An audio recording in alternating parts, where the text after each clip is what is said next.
Hi, this is David Miller, and I'm here with the final mini-lecture on Richard Wright's novel, Native Son. We've been talking about Book 3, and today we're going to talk about recapitating Bigger. We ended last time with the visions Bigger experiences in his jail cell, and these visions form the turning point in the action of Book 3. We'll take up today the second movement of the plot in Act 3, and that'll take us through the 3 days of Bigger's trial, capped by Mr. Max's speech to the court.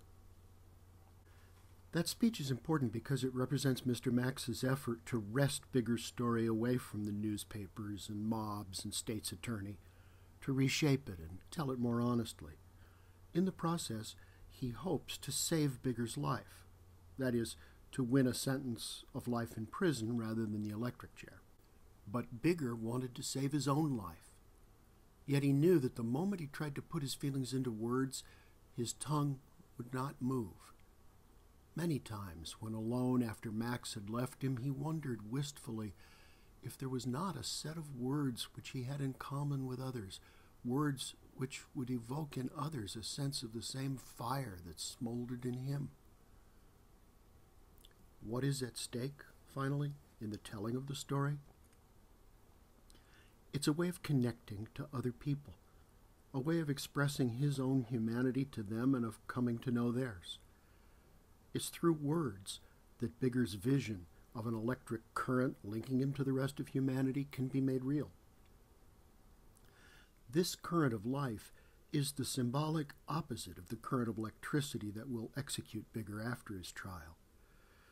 To achieve the connection with others that it symbolizes is what would count for Bigger as saving his own life. This will be true even if he is executed. Saving his own life in this sense is what would enable him to walk to the chair. Mr. Max's speech to the court is long and eloquent. In it he makes many points that are crucial to an understanding of Bigger's life, points that the novel itself has dramatized in other ways. It's Mr. Max, for example, who explains the symbolism of the word native in the title of the novel. I plead with you to see a mode of life in our midst, a mode of life stunted and distorted, but possessing its own laws and claims, an existence of men growing out of the soil and prepared by the collective but blind will of 100 million people. I beg you to recognize human life draped in a form and guise alien to ours, but springing from a soil plowed and sown by all our hands. It is Mr. Max who describes the murders Bigger committed as an act of creation, echoing the narrator, as he does again when he says that in a sense the murder wasn't accidental after all, because it expressed the hidden meaning of Bigger's life. In these and other ways, the speech Mr. Max makes to the courtroom conveys an analytic understanding of Bigger's life and crimes, an understanding based on history, sociology, and psychology. But this understanding can never be Bigger's. Afterward, the narrator tells us as much. He recalled the speech Max had made in court and remembered with gratitude the kind, impassioned tone, but the meaning of the words escaped him.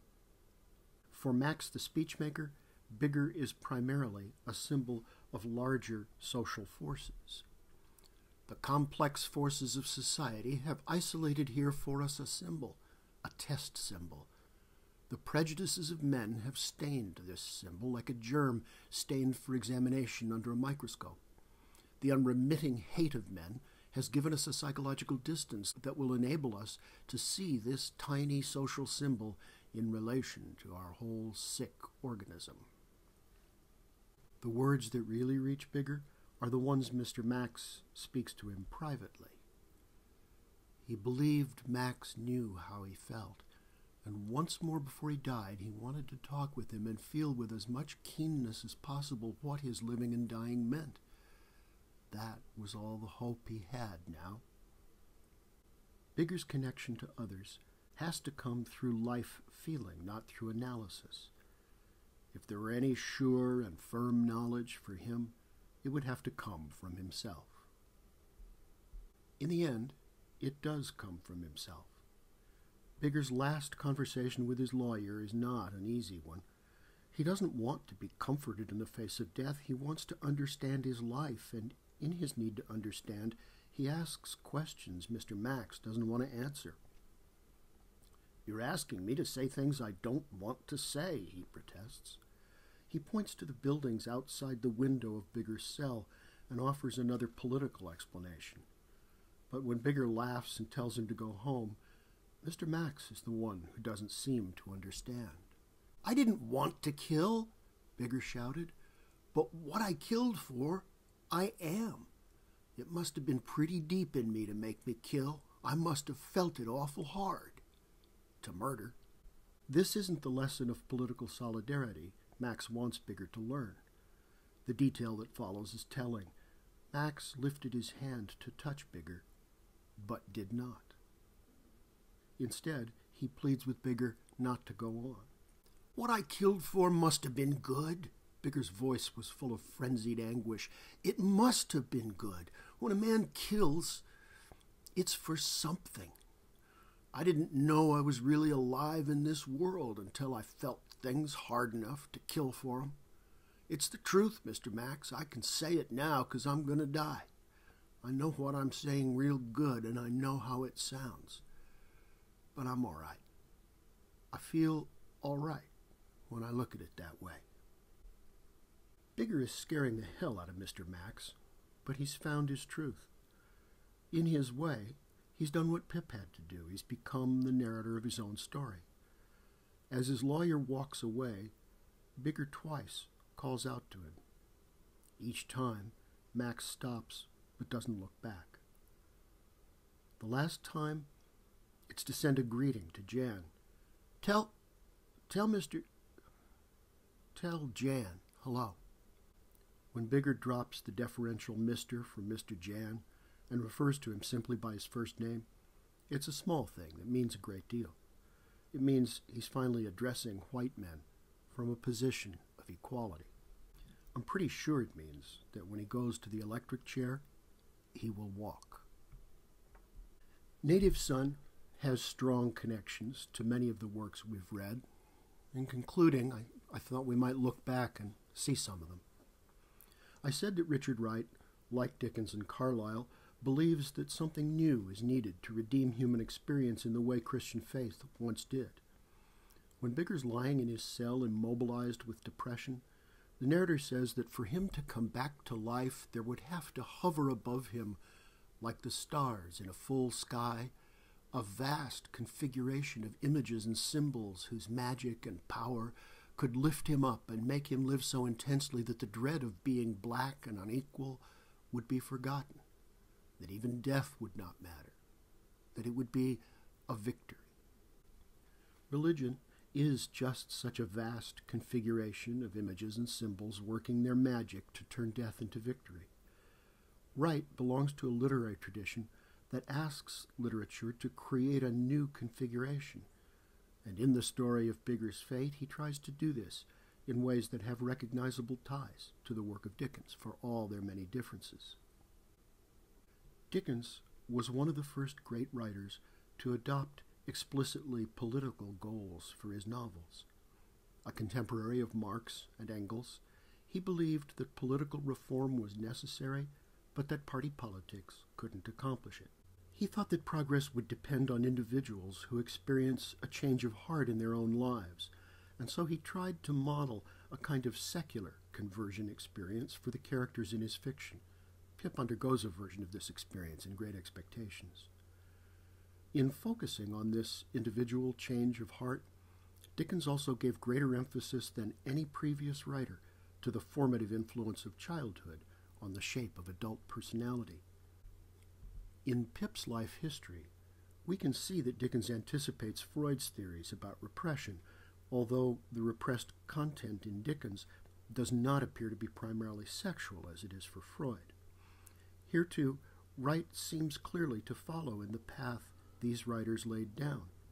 Like Dickens, he too sees repression less as sexual than as political. One of the main purposes of Mr. Max's speech is to establish social and political oppression as the cause of individual repression. Above all, what these writers have in common is a belief in the value of storytelling as a way of achieving recognition that will counter the force of repression. Pip has to fill in the gaps in his own narrative in order to recover that primary sense of sympathy for fellow creatures that he knew as a child. When he has recovered that sense of compassion, he is able to become the narrator of his own story. Freud believed something similar about his patients. They were suffering, he wrote, from bad memory.